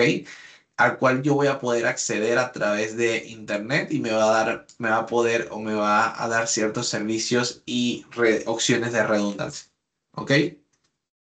Lo primero es para entender la redundancia. eh, Cuando hablamos, ¿qué quiere decir esto? Es que la principal es la redundancia local. ¿Ok? La redundancia local me dice que yo voy a poder tener tres réplicas dentro de un mismo data center en la región primaria. ¿Ok? Que fue lo que vimos antes, más o menos tener los fault domains, tres copias dentro de tres fault domains distintos, pero esto ya me lo entrega por defecto, no lo tengo que escoger yo. Luego tengo la redundancia de zona, ¿ok? En el cual me genera tres copias en las zonas de disponibilidad. Fíjense que en la medida que yo voy avanzando, me va cambiando la disponibilidad. Esto es básicamente el SLA, la capacidad que tiene de estar disponible. ¿Ok? Yo en la local tengo 11 9, lo que es 99,9999999. Y después vengo la zona de redundancia, que son 12 9. Después tengo la georredundante, ¿ok? Desde que es solamente una copia en el data center primario y otro en la región secundaria, que lo vimos anteriormente, que son regiones pares, ¿ok? Ahora, yo puedo tener zonas redundantes, es básicamente tres zonas de disponibilidad en la zona de región, ¿ok? Combino esta con esta. Tengo tres zonas de disponibilidad en la región primaria y una copia en una región secundaria. ¿Ok? A nivel de disponibilidad no tiene mucho que ver, pero por allí que capaz haya, no sé, un terremoto a nivel que entierre todo un país, capaz me interesa que se mantenga en otro país la información igual. Ahora, dentro de las cuentas de almacenamiento, yo tengo cinco tipos de servicios entre manos, ¿ok? Tengo los blob storage, ¿ok? Los blob storage son un servicio hecho para mantener data desestructurada, ¿ok? Todo lo que tiene que ver con texto o con binarios. Para darles un ejemplo, cuando nosotros entramos a un sitio web y nosotros cargamos videos, subimos fotos, cualquier tipo de archivo que nosotros manejemos dentro de las aplicaciones, por lo general esto tiene que estar almacenado en una fuente de data desestructurada. Y ahí Blob Storage puede ser esa función. ¿Ok? Tenemos los Azure Disk, que básicamente es lo que provee a las máquinas virtuales de un disco. ¿Ok? Es lo que le da. Los Azure Disk están hechos para que se vinculen a las máquinas virtuales y puedan ser accedidos desde las máquinas virtuales per se. Tenemos los Azure Kiwis, que es básicamente un servicio de cola para que para que las aplicaciones puedan comunicarse y puedan mantener una especie de mensajería en el cual pueda una aplicación esperar a que algo resuelva para poder darle entrada o darle cabida a otro. Es básicamente un servicio que va a almacenar las transacciones para que la aplicación no colapse. Luego tenemos los Azure Files, ¿ok? Que es un network file share que se puede acceder a través de Internet o se puede también vincular con servidores para poder hacer el manejo de archivos.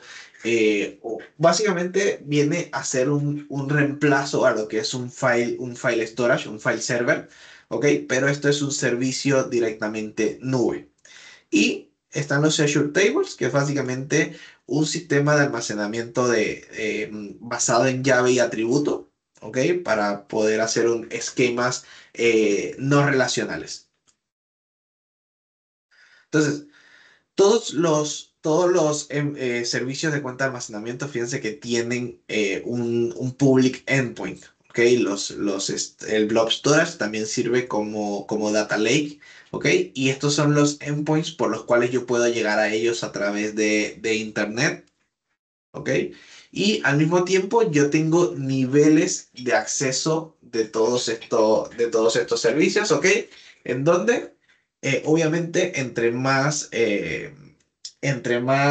más bajo es el tier, más barato es el almacenamiento, ¿ok? Pero tiene sus letras chicas de por medio. Por ejemplo, tengo el principal, que es el almacenamiento caliente, en caliente, que significa toda la data que yo voy a estar accediendo frecuentemente.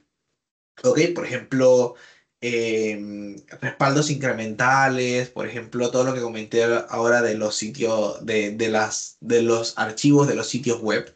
Luego yo tengo un tier un poco más económico, que es el cool, el cual me dice que esto está pensado para data que yo no voy a estar accediendo frecuentemente. Por allí lo recomendable es a por lo menos 30 días, ¿ok? ¿Por qué? Porque si bien estos niveles me entregan un costo más económico de almacenamiento, me cobran por yo consultar esos datos, ¿ok? El hot no cobra por la consulta de datos, por eso son los accesos frecuentes. El cool tiene un nivel de cobro por acceso de datos y obviamente en los archivos el cool y archive funciona igual, salvo que el costo de recuperación es más caro, ¿ok? Entonces, fíjense que ya directamente a nivel de documentación me entrega que el cool es recomendado para cuando yo no voy a acceder a data por lo menos durante 30 días, el cool por lo menos 90 días, ¿ok? Y el archive por lo menos 180 días. ¿Por qué? Porque básicamente el costo de recuperación compensa lo que viniese siendo la rebaja de almacenamiento, la rebaja de costo de almacenamiento. ¿Ok? Ahí me dice que, bueno, vamos a hacer un ejercicio de cómo crear un blob storage. En la cuenta de almacenamiento la tengo acá, storage account. Yo simplemente creo y tengo que hacer 900. Voy a crear esta y 900 LOL. Y lo voy a crear en el SUS. ¿Ok? ¿Cuál va a ser el servicio primario que le quiero yo dar a esta opción? En este caso va a ser esto. Y él me hace esto me da como en recomendaciones. Por ejemplo, voy a hacer esto. ¿Ok? Bueno, y él me reconoce ya que para esto un performance estándar está bien. Y aquí la redundancia. Yo le puedo seleccionar que sea LA. Aquí me va a decir cómo quiero yo que se conecten a través de TLS por lo menos 1.2, que se pueda conectar a través de la API, que si necesito que sea acceso autenticado o acceso independiente, ¿ok? Si yo quiero que se conecten desde cualquier lado, si quiero que se conecten desde redes específicas, ¿ok? O quiero que se conecte solo un servicio específico, que son los private endpoints. ¿Ok? Estos son temas de protección de datos. Pero ya con esto básicamente yo simplemente le doy agregar o create, ¿ok? Y él me va a crear una cuenta de almacenamiento en donde yo voy a poder tener todos los servicios que les mencioné anteriormente y voy a poder interactuar con ellos. Como les dije, yo puedo interactuar con ellos acá eh, directamente en el portal web. Puedo utilizar otra aplicación que es el Azure Storage Explorer o pudiese utilizar también APIs. ¿Ok? Puedo conectarme a ellos a través de APIs. Entonces, hay formas de, tenemos servicios particulares que nos permiten a nosotros validar la migración de una infraestructura hacia Azure. Una de ellas es el Azure Migrate, ¿ok? En donde puedo tener una plataforma de análisis de infraestructura que me va a permitir a mí poder mandar información de un data center a otro, ¿ok? Con eso yo voy a poder hacer un assessment incluso, en donde yo voy a poder analizar cuál va a ser mi carga de trabajo a migrar. Voy a poder definir cuánto me va a costar esta carga o esta migración, cuánto van a costar los recursos una vez estén en Azure, ¿ok? Y entender cuál es el nivel de dependencias que tienen. Tengo también los Azure Databox, ¿ok? Que me permiten a mí subir alta información. Los Databox son una especie de caja que yo envío físicamente hacia Azure, ¿ok? Para yo poder hacer una migración muy grande. ¿Por qué? Porque, por ejemplo, si hablamos de que queremos llevarnos, no sé, 80 teras, aquí es hasta 80 teras, pero pongamos, no sé, queremos llevar 50 teras. ¿Cuánto tiempo me tomaría a mí por un ancho de banda subir 50 teras? Entonces, es mucho más fácil poder hacer un envío de la información hacia los data centers directamente y que ellos instalan la data directamente en Azure para yo poder consumirla. ¿Ok? Bueno, esto es de lo que les comentaba. Para yo poder manejar la data dentro de Azure, yo tengo opciones por línea de comando, que es AZCopy. Tengo una aplicación que es el Azure Storage Explorer, ¿ok? Que es una interfaz gráfica. O tengo el Azure File Sync, que me permite conectar mi Azure Files con mis servidores para poder tener una especie de enrutamiento directo, ¿ok?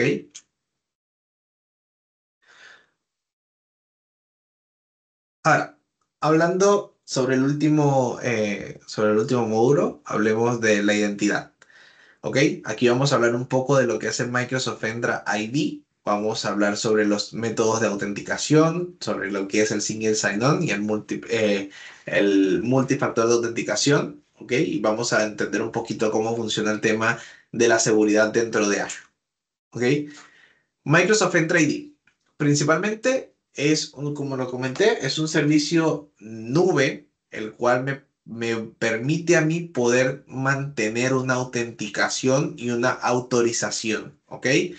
A mí me va a permitir poder armar un entorno de directorio en donde yo voy a poder crear usuarios, a esos usuarios asignarle una contraseña, ¿ok? Y al mismo tiempo poder aplicarles políticas de seguridad. Esto a mí me va a permitir que si yo tengo más sistemas y quiero tener un sistema de autenticación múltiple, ¿ok? Yo puedo pasar toda la autenticación de mis sistemas por el Microsoft Entra y así solo mantener o solo centralizar todo mi sistema de identidad a un solo ámbito, ¿ok?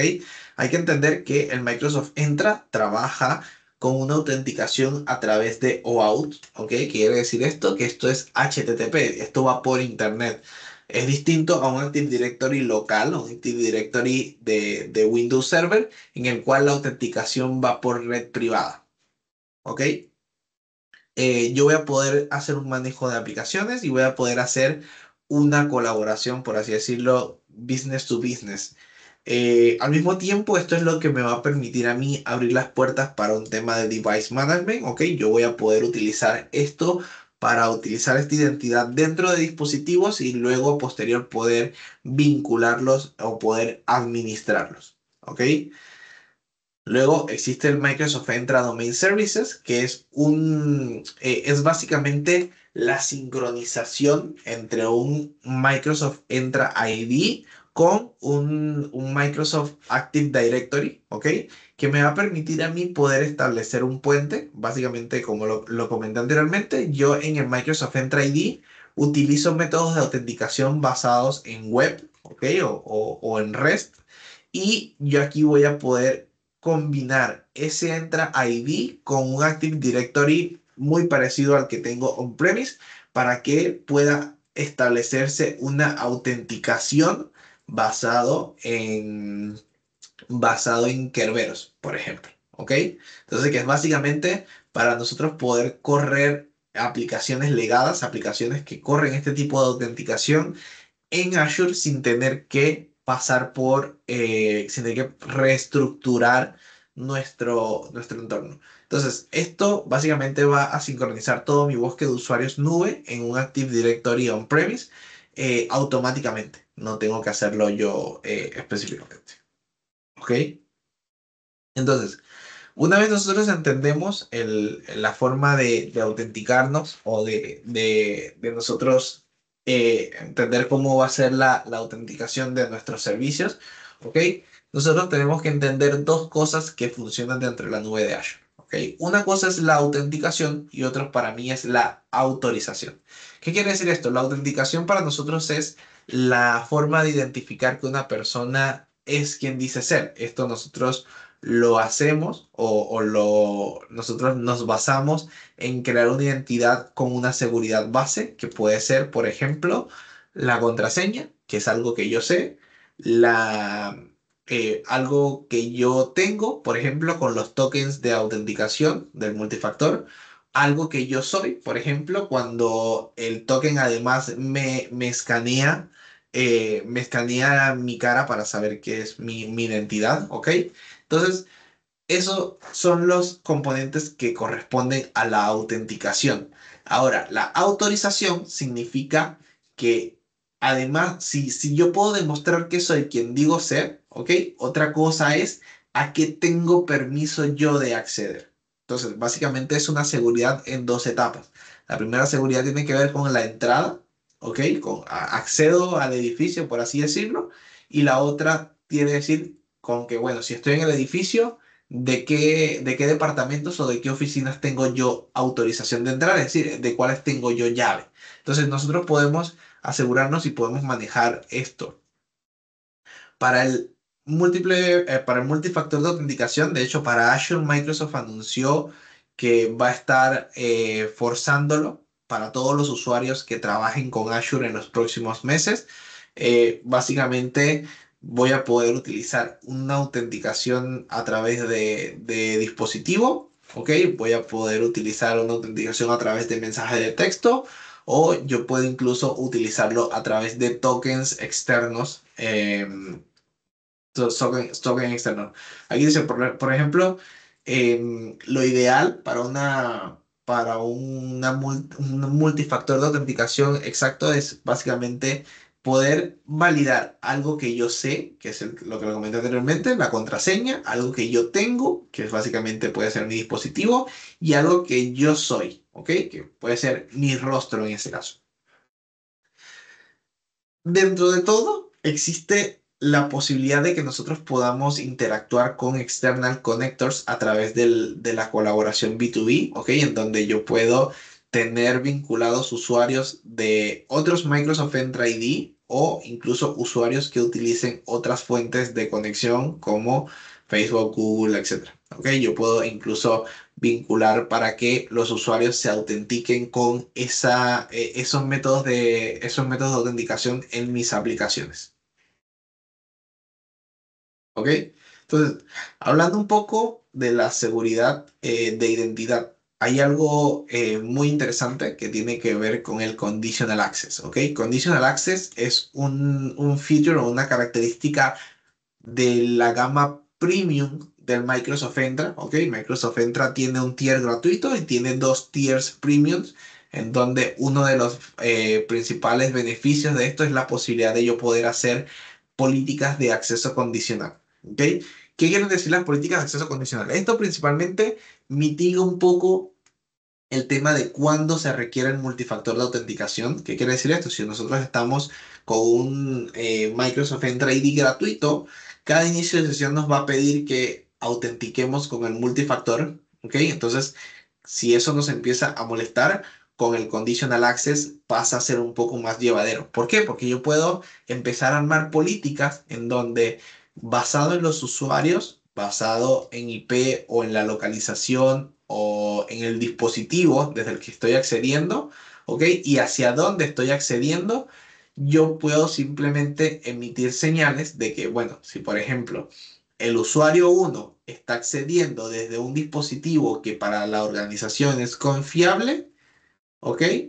Le permite el acceso directamente. Sin embargo, si este usuario está accediendo a una aplicación que no debiese estar buscando acceder, yo le puedo permitir restringir el acceso o requerir el multifactor de autenticación. Por ejemplo, si se está conectando desde una locación que no es confiable para la compañía, también le puedo o restringir el acceso o requerir el multifactor de autenticación. Y al mismo tiempo, este servicio tiene la capacidad de tener un risk detection. ¿Qué es un risk detection? Básicamente señales que me permitan saber si algún usuario fue comprometido. Para darles un ejemplo, si yo hoy con mi cuenta estoy trabajando desde Chile y en media hora de repente me estoy conectando desde Australia, esa autenticación no es una autenticación posible, entonces por ende dispara las alertas de riesgo y yo puedo definirle qué hacer en esos casos. Por ejemplo, bloquear el acceso o pedir que delegue el MFA. ¿Ok?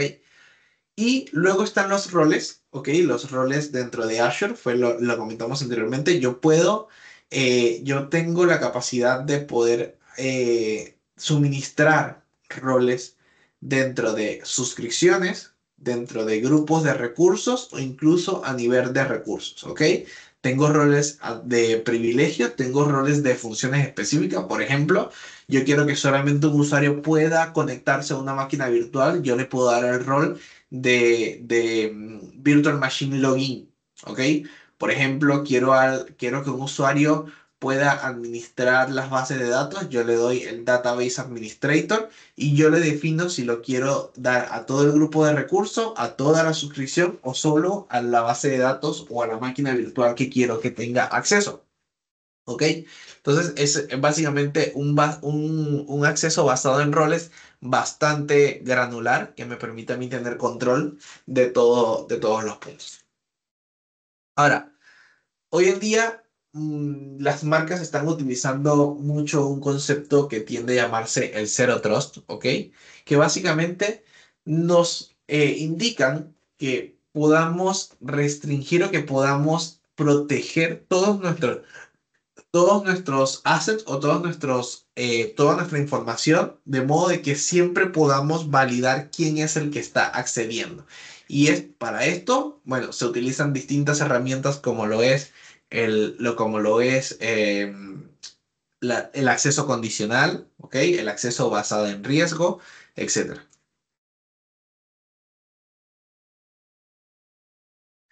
Ahora, por acá está un poco el tema de la defensa, de defensa cuáles son las capas que nosotros debiésemos proteger o debiésemos defender, ¿ok? Y qué es lo que significa el tema de la seguridad, ¿ok? Básicamente, nosotros cuando trabajamos con servicios nubes, nosotros nos vamos a encontrar con todos estos servicios.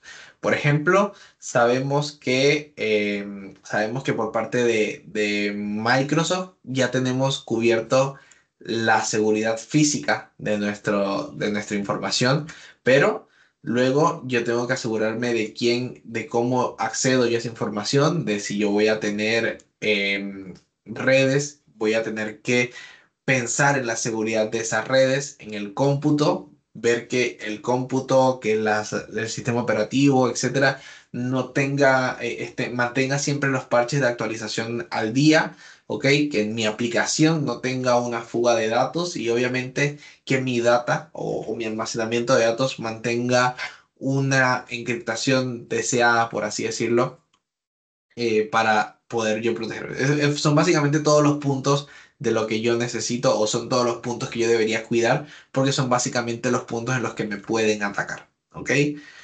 Luego tenemos por último y para cerrar el Microsoft Defender for Cloud. Microsoft Defender for Cloud viene siendo el EDR, el antivirus de Microsoft, el cual yo voy a poder tener una visual de todas mis cargas de trabajo. ¿Ok? Yo voy a poder vincular mis suscripciones. Fíjense que ahí es interesante porque yo puedo vincular suscripciones de Azure completas o incluso recursos de otras nubes como AWS, como GCP, ¿ok?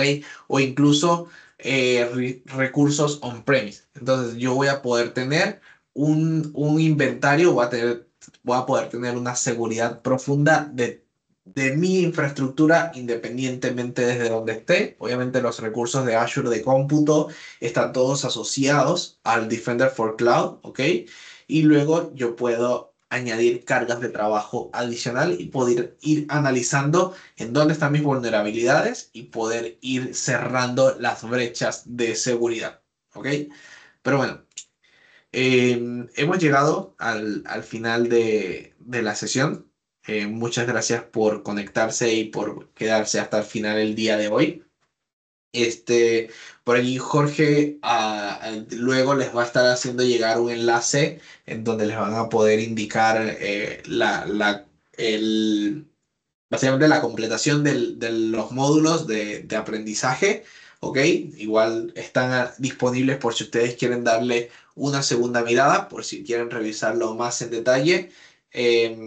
Por otro lado, me parece que les vamos a enviar también una encuesta con respecto al curso, al contenido que se dio. Es muy importante para nosotros que puedan participar en esa encuesta, que nos puedan dejar su feedback, ¿ok? Entonces ahí, no sé, Jorge, si quieres agregar algo más.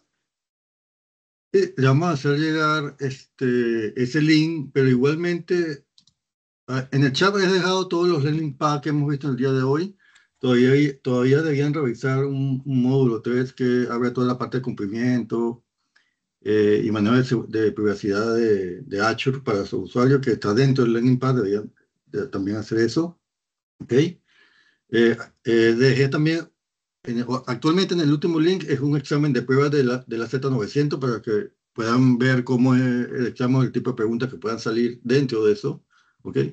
Y ahora estoy pegando el link de cumplimiento o el link de asistencia al curso. Esto quiere decir que ustedes aceptan ese link con su perfil de Microsoft Learn, con su usuario, y automáticamente le va a aparecer todo el landing pad de la Z900 como visto, ejecutado, porque eso no implica que no lo puedan ejecutar o puedan volver a ver todo el material.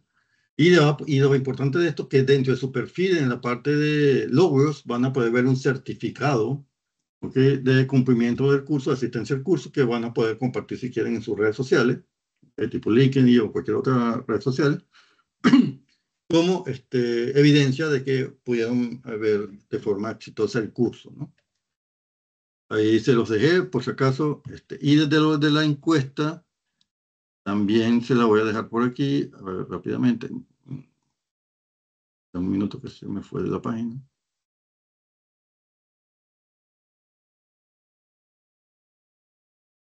Igual, como les comento, tenemos el registro de los asistentes por correo electrónico, le vamos a hacer llegar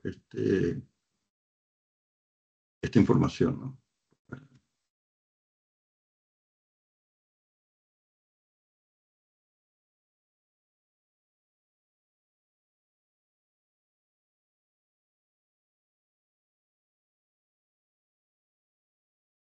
Entonces me cerró un momento la página, rápidamente lo vi.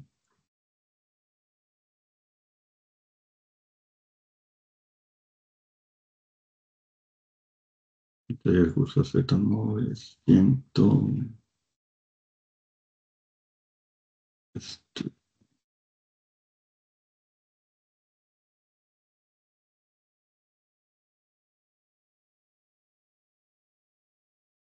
Aquí se dejo, este login es básicamente que para hacer el curso. Lo importante de esto también, aparte de la evaluación, es un curso obviamente tipo web. Pero al final hay un dato de comentario. Si quieren ver más información de otro tipo de cursos que les interese, que nosotros como distribuidor les podamos hacer llegar. La idea principal de estas sesiones es ayudar a ustedes como partner a tener por lo menos las certificaciones necesarias para optar por una designación. Acuérdense que como partner ustedes se inscriben en la página web, obviamente, de Microsoft, y ahí tienen acceso a muchos recursos, pero siguen siendo un partner de tipo, vamos a decir que registrado. ¿Ok? Para tener beneficios adicionales tienen que subir de categoría. Ahorita las categorías se llaman designaciones. Antes existían Gold y Silver, Silver y Gold. Eso hace 2 años se fue eliminando. Este es el último año que eso está vigente. ¿Ok? De hecho, si renuevan esas categorías no van a tener los beneficios, solamente, no van a tener, perdón, los beneficios económicos, por decirlo así, de esa categoría, sino tienen que optar directamente por designaciones, que uno de los requisitos de designaciones son certificaciones. ¿Okay? Este es un curso básico de Fundamental. Esta lamentablemente no aplica para una designación, pero podemos ayudarlo en los demás cursos. ¿Okay? Igual que hay otro curso fundamental que se llama el de Microsoft 365, el de MS900, que ese sí aplica para la designación de Modern Work de Microsoft. ¿Okay? Ahí tienen otra opción bastante, vamos a decir que fácil de poder lograr los conocimientos para ese tipo de designación. ¿Okay? Pero lo importante en el último, en la parte de comentarios, dejen que quieren ver, que están interesados, si ya han visto designaciones, si necesitan un trainer para conocer las designaciones, también estamos disponibles. ¿Ok? Así que muchas gracias. Yo ya le pegué los links, igual se los hacemos llegar. Y espero que haya sido provechoso estas 2 sesiones. Gracias.